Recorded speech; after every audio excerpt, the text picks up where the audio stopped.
Emmaus ധ്യാനകേന്ദ്രത്തിൽ നിന്നും പരിശുദ്ധ അമ്മയുടെ പിറവിത്തിരുനാളിൻ്റെ മംഗളങ്ങൾ സ്നേഹത്തോടുകൂടി നേരുന്നു.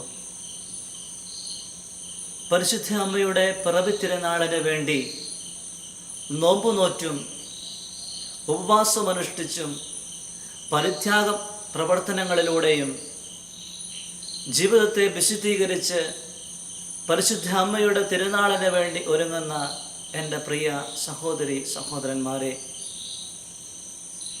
കരുണയുടെ വർഷത്തിൻ്റെ അവസാന നാളുകളിലൂടെ കടന്നു പോകുമ്പോൾ പരിശുദ്ധ അമ്മയുടെ പിറവി തിരുനാളിന് ഈ കാലഘട്ടത്തിൽ ഒരു പ്രത്യേകതയുണ്ട്. ദൈവം മനുഷ്യൻ്റെ മേൽ ചൊരിഞ്ഞ കരുണയുടെ ഓർമ്മപ്പെടുത്തലാണ് പരിശുദ്ധ അമ്മയുടെ പിറവി തിരുനാള്. എന്താണ് ദൈവത്തിൻ്റെ കാരുണ്യം? കാരുണ്യം എന്ന് പറയുമ്പോൾ കാരുണ്യത്തെ ഇപ്രകാരം നിർവചിക്കാം: ദൈവത്തിൻ്റെ സ്നേഹം, ദൈവത്തിൻ്റെ കരുതൽ, ദൈവത്തിൻ്റെ കരുത്ത്. പ്രിയപ്പെട്ടവരെ, കുരിശിൻ്റെ വഴി യാത്രയിലൂടെ നമ്മൾ കടന്നു പോകുമ്പോൾ പരിശുദ്ധ അമ്മയുടെ സാന്നിധ്യം ഒത്തിരി സ്ഥലങ്ങളിലൊന്നും നമ്മൾ കാണുന്നില്ല. പക്ഷേ ഒരു മനുഷ്യൻ കാരുണ്യത്തിനു വേണ്ടി ദാഹിക്കുന്ന സന്ദർഭങ്ങളിലൊക്കെ പരിശുദ്ധ അമ്മയുടെ സാന്നിധ്യം കുരിശിൻ്റെ വഴി യാത്രകളിൽ ഉണ്ടായിരുന്നു. ഒരു പിഞ്ചു കുഞ്ഞ് എവിടെയെങ്കിലും തട്ടി വീഴുമ്പോൾ അവൻ ചാടി എഴുന്നേറ്റ് ആദ്യം നോക്കുക അവന് ചുറ്റുമാണ്. അവന് ചുറ്റും അവൻ്റെ പ്രിയപ്പെട്ടവരൊക്കെ ഉണ്ടെങ്കിലും അവൻ കരയുകയില്ല. പക്ഷേ ആ പ്രിയപ്പെട്ടവരുടെ ഇടയിൽ അവൻ്റെ പ്രിയ മാതാവുണ്ടെങ്കിൽ അവൻ കരയും. കാരണം അവൻ്റെ വീഴ്ചയിൽ കണ്ണുനീർ തുള്ളികളുമായി നിൽക്കുന്ന ഒരമ്മ അവരുടെ ഇടയിലുണ്ട്. അവൻ്റെ വീഴ്ചയിൽ വേദനിക്കുന്ന ഹൃദയത്തോടുകൂടി തുടിക്കുന്ന ഹൃദയവുമായി നിൽക്കുന്ന ഒരമ്മ അവരുടെ ഇടയിലുണ്ട്. അതുകൊണ്ടാണ് അവൻ കരയുക. പ്രിയപ്പെട്ടവരെ, കുരിശിൻ്റെ വഴി യാത്രയിൽ നമ്മുടെ തമ്പുരാൻ ഒന്നാം പ്രാവശ്യം വീണതിന് ശേഷം ചുറ്റും നോക്കുന്നു. അവൻ ആ ആൾക്കൂട്ടത്തിനിടയിൽ തൻ്റെ പ്രിയ മാതാവിനെ കാണുന്നു. പ്രിയപ്പെട്ടവരെ, പിന്നീട് നമ്മൾ കാണുക, കുരിശിൻ്റെ വഴി പ്രാർത്ഥനയിൽ കാണുക, കവിഞ്ഞൊഴുകുന്ന 4 കണ്ണുകൾ, വിങ്ങിപ്പൊട്ടുന്ന 2 ഹൃദയങ്ങൾ എന്നാണ്. വീണ്ടും കുരിശിൻ്റെ താഴെ തൻ്റെ പ്രിയപ്പെട്ടവരും തൻ്റെ പ്രിയ ശിഷ്യരും ഓടി ഒളിക്കുമ്പോഴും സ്നേഹത്തിൻ്റെ കാസ, പീഡാസഹനത്തിൻ്റെ കാസ മട്ടുവരെ കുടിച്ചു തീർക്കാനായി കർത്താവിനെ ശക്തിപ്പെടുത്തുന്ന കരുത്തായി പരിശുദ്ധ അമ്മ കുരിശിൻ്റെ ചുവട്ടിലുണ്ടായിരുന്നു. പ്രിയപ്പെട്ടവരെ, ഈ കാരുണ്യത്തിൻ്റെ ഭാവത്തെ, ഈ സ്നേഹത്തിൻ്റെ ഭാവത്തെ, ഈ കരുതലിൻ്റെ ഭാവത്തെ, ഈ കരുത്തിൻ്റെ ഭാവത്തെ കാൽവരി മല കൊണ്ട് അവസാനിപ്പിക്കാൻ പിതാവായ ദൈവത്തിന് കഴിഞ്ഞില്ല. അവിടുന്ന് പുത്രനായ യേശുവിൻ്റെ നാവിലൂടെ ഈ ലോകത്തോട് വിളിച്ചു പറയുകയാണ്: ഇതാ നിന്റെ അമ്മ. അതിനർത്ഥം ഇതാ നിന്റെ സ്നേഹം, ഇതാ നിന്റെ കരുതൽ, ഇതാ നിന്റെ കരുത്ത് എന്നാണ്. പ്രിയപ്പെട്ടവരെ, ദൈവം നമുക്ക് സ്നേഹിക്കാൻ, ദൈവം നമുക്ക് കരുതാൻ, ദൈവം നമ്മളെ കരുത്തരാക്കാൻ നമുക്ക് നൽകിയ ഒരു ദാനമാണ്, കാരുണ്യമാണ് പരിശുദ്ധ കന്യാമറിയം. പ്രിയപ്പെട്ടവരെ, വിശുദ്ധ ജോൺ പോൾ II മാർപ്പാപ്പായുടെ ജീവിതത്തിലൂടെ ഒന്ന് യാത്ര ചെയ്യുമ്പോൾ അദ്ദേഹം പരിശുദ്ധ അമ്മയുടെ സ്നേഹവും കാരുണ്യവും ഒക്കെ ഒത്തിരി അനുഭവിച്ച വ്യക്തിയാണ്. അദ്ദേഹം തൻ്റെ ജീവിതാനുഭവം പലപ്പോഴും ലോകത്തോട് വിളിച്ചു പറയുകയും ഉണ്ടായിട്ടുണ്ട്. പരിശുദ്ധ പിതാവിന് വളരെ ചെറുപ്പത്തിൽ തന്നെ അമ്മയെ നഷ്ടപ്പെട്ടു. ഏകദേശം 12 വയസ്സുള്ളപ്പോൾ അദ്ദേഹത്തിൻ്റെ പിതാവും അദ്ദേഹത്തിന് നഷ്ടപ്പെട്ടു. നമുക്കറിയാം, ആ കാലഘട്ടങ്ങളിൽ പോളണ്ട് രാജ്യം യുദ്ധത്തിൻ്റെയും ദാരിദ്ര്യത്തിൻ്റെയും പീഡനത്തിൻ്റെയും ഒക്കെ ഒരു കാലഘട്ടത്തിലൂടെ കടന്നു പോകുകയായിരുന്നു. അങ്ങനെ തൻ്റെ ഉപജീവന മാർഗം പാറമടയിൽ പണിയെടുത്ത് വേണമായിരുന്നു മുൻപോട്ട് കൊണ്ടുപോകുവാനായിട്ട്. വിശുദ്ധ പിതാവ് എല്ലാ ദിവസവും അതിരാവിലെ പാറമടയിൽ പോയി പണിയെടുത്ത് അതിൽ നിന്ന് ലഭിക്കുന്ന പണം കൊണ്ടാണ് അദ്ദേഹത്തിൻ്റെ ജീവിതം മുൻപോട്ട് നയിച്ചു കൊണ്ടിരുന്നത്.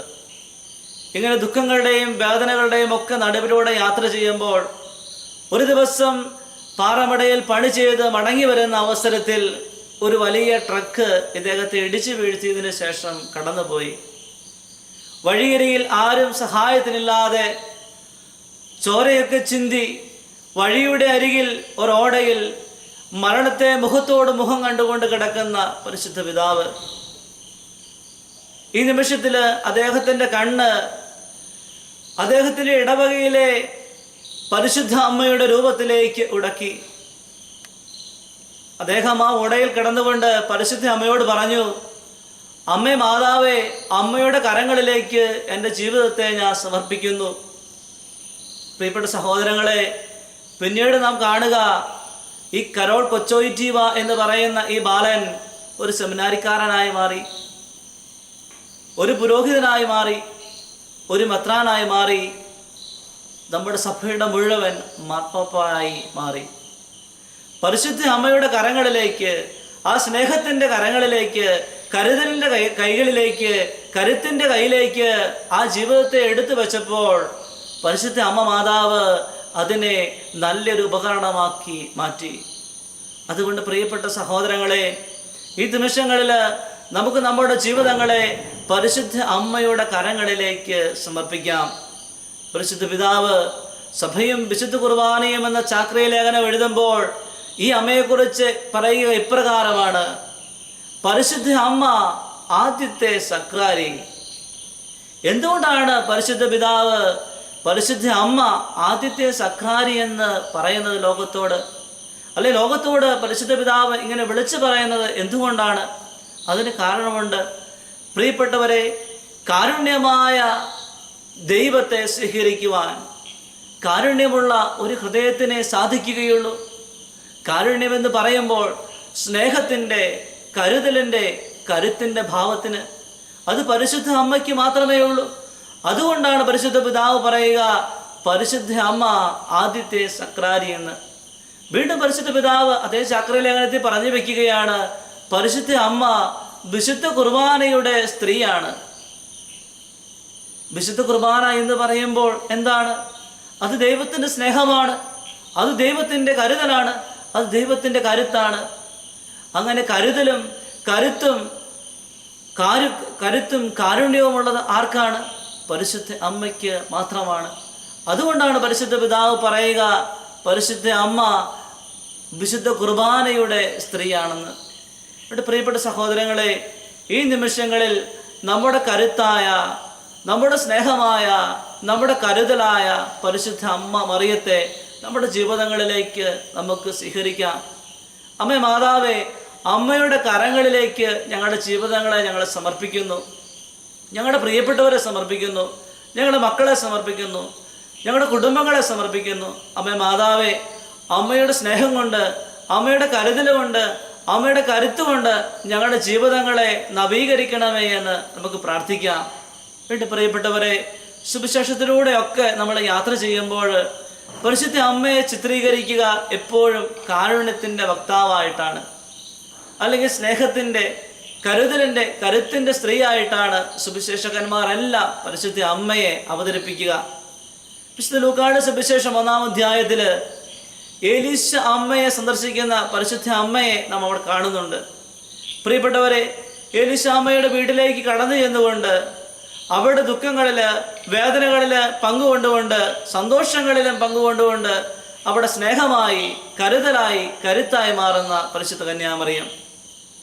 വീണ്ടും വിശുദ്ധ യോഹന്നാന്റെ സുവിശേഷം 2-ാം അധ്യായത്തിൽ കാനായിലെ കല്യാണ വിരുന്ന്, വിവാഹമെന്ന കൂദാശയിൽ സ്നേഹത്തിന് വിടവ് സംഭവിക്കുന്ന നിമിഷങ്ങളിൽ അവിടുത്തെ സ്നേഹം നികത്താനായി, സ്നേഹത്തിൻ്റെ വിടവ് നികത്താനായി സ്നേഹമായി മാറുന്ന പരിശുദ്ധ കന്യാമറിയം.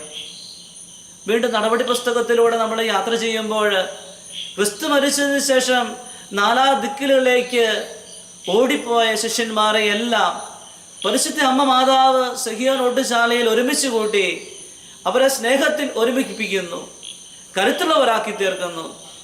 പരിശുദ്ധ അമ്മയുടെ സ്നേഹം കൊണ്ട്, പരിശുദ്ധ അമ്മയുടെ കരുതൽ കൊണ്ട്, പരിശുദ്ധ അമ്മയുടെ കരുത്തുകൊണ്ട് ഈ സ്നേഹന്മാരെ പരിശുദ്ധാത്മാവ് കൊണ്ട് നിറച്ച് ശക്തരാക്കി മാറ്റി ലോകത്തിൻ്റെ നാനാഭാഗങ്ങളിലേക്ക് സുവിശേഷത്തിനായി പറഞ്ഞയക്കാനായിട്ട് പരിശുദ്ധ അമ്മയ്ക്ക് സാധിക്കുന്നു. അതുകൊണ്ട് പ്രിയപ്പെട്ട സഹോദരങ്ങളെ, ഈ നിമിഷങ്ങളിൽ സ്നേഹമായ, കരുതലായ, കരുത്തായ പരിശുദ്ധ കന്യാമറിയത്തെ നമുക്ക് നമ്മുടെ ജീവിതങ്ങളിലേക്ക് സ്വീകരിക്കാം. ഈ ഒരു കാലഘട്ടം പരിശുദ്ധ അമ്മ മാതാവിൻ്റെ സ്നേഹവും കരുതലും കരുത്തും അനുഭവിക്കാൻ കഴിയാതെ പോകുന്ന ഒരു കാലഘട്ടത്തിലൂടെ നമ്മൾ കടന്നു പോകുക. പ്രത്യേകിച്ചും ഈ കരുണയുടെ വർഷം നമ്മൾ ആഘോഷിക്കുമ്പോൾ, ആഘോഷിക്കുന്ന അവസരത്തിൽ പരിശുദ്ധ അമ്മ മാതാവിനോട് നമുക്ക് പ്രാർത്ഥിക്കാം. യഥാർത്ഥമായ കരുണയുടെ വക്താവായി തീരാനുള്ള കൃപ അമ്മ മാതാവേ ഞങ്ങൾക്ക് നൽകണമേ എന്ന്. കാരണം ജീവിതത്തിലുടനീളം കർത്താവിൻ്റെ കാരുണ്യത്തിൻ്റെ വക്താവായി തീരാനായിട്ട് പരിശുദ്ധ അമ്മയ്ക്ക് സാധിച്ചു. അമ്മ മാതാവേ, ഇതുപോലെ ഞങ്ങളുടെ ജീവിതങ്ങളിലും യേശുവിൻ്റെ കാരുണ്യത്തിൻ്റെ ഭാവമായി തീരാനായിട്ടുള്ള കൃപ ഞങ്ങൾക്ക് ഓരോരുത്തർക്കും നൽകണമേ എന്ന് നമുക്ക് പ്രാർത്ഥിക്കാം. പരിശുദ്ധ അമ്മ മാതാവ് ഈ പിറവി തിരുനാളിൽ അമ്മയുടെ പിറന്നാൾ സമ്മാനമായിട്ട് നമുക്ക് ഓരോരുത്തർക്കും ദൈവത്തിൻ്റെ കാരുണ്യ ഭാവത്തിലേക്ക് അടുക്കുവാനായിട്ട്, ആ കാരുണ്യത്തിൻ്റെ വക്താവായി തീരാനായിട്ടുള്ള കൃപ അമ്മ മാതാവ് നമുക്ക് ഓരോരുത്തർക്കും ഈശോയിൽ നിന്ന് വാങ്ങിച്ചു തരട്ടെ എന്ന് ഞാൻ പ്രാർത്ഥിക്കുന്നു. നമുക്കെല്ലാവർക്കും ഈ ഒരു വലിയ ആഗ്രഹത്തോടുകൂടെ ഈ പിറവി തിരുനാളിൽ പരിശുദ്ധ അമ്മയോട് ചേർന്ന് ദൈവത്തോട് പ്രാർത്ഥിക്കാം. ഒരു നിമിഷം നമുക്ക് നമ്മുടെ കരങ്ങൾ കൂപ്പാം. പരിശുദ്ധ അമ്മേ മാതാവേ, ഈ നിമിഷങ്ങളിൽ അമ്മയുടെ സാന്നിധ്യം ഞങ്ങൾക്ക് നൽകണമേ. യേശുവിനെ സ്നേഹിക്കാൻ, യേശുവിനോട് ചേർന്ന് നിൽക്കുവാൻ, യേശുവിൻ്റെ കാരുണ്യത്തിൻ്റെ ഭാവമായി ഈ ലോകത്തിൽ തീരുവാനായിട്ടുള്ള കൃപ അമ്മ മാതാവേ ഞങ്ങൾക്ക് നൽകണമേ എന്ന് ഞങ്ങൾ പ്രാർത്ഥിക്കുന്നു. നമുക്ക് പാടാം. ആവേ ആവേ ആവേ ആവേ ആവേ ആവേ ആവേ മരിയ ആവേ മരിയ ആവേ ആവേ ആവേ മരിയ. പരിശുദ്ധ അമ്മയുടെ സ്നേഹവും പരിശുദ്ധ അമ്മയുടെ കരുതലും പരിശുദ്ധ അമ്മയുടെ കരുത്തും ഈ ദിവസങ്ങളിൽ നിങ്ങൾക്ക് ഓരോരുത്തർക്കും ആശംസിക്കുന്നു. പരിശുദ്ധ അമ്മ മാതാവിൻ്റെ നീല അങ്കിക്കുള്ളിൽ വിശുദ്ധിയോടെ അവൾ നമ്മളെ സംരക്ഷിക്കട്ടെ. ഒരിക്കൽ കൂടി എമ്മാവൂസ് ധ്യാനമന്ദിരത്തിൽ നിന്നും പരിശുദ്ധ അമ്മയുടെ പിറവി തിരുനാളിൻ്റെ മംഗളങ്ങൾ ഒത്തിരി സ്നേഹത്തോടുകൂടി നേരുന്നു. യേശുവേ നന്ദി, യേശുവേ സ്തുതി.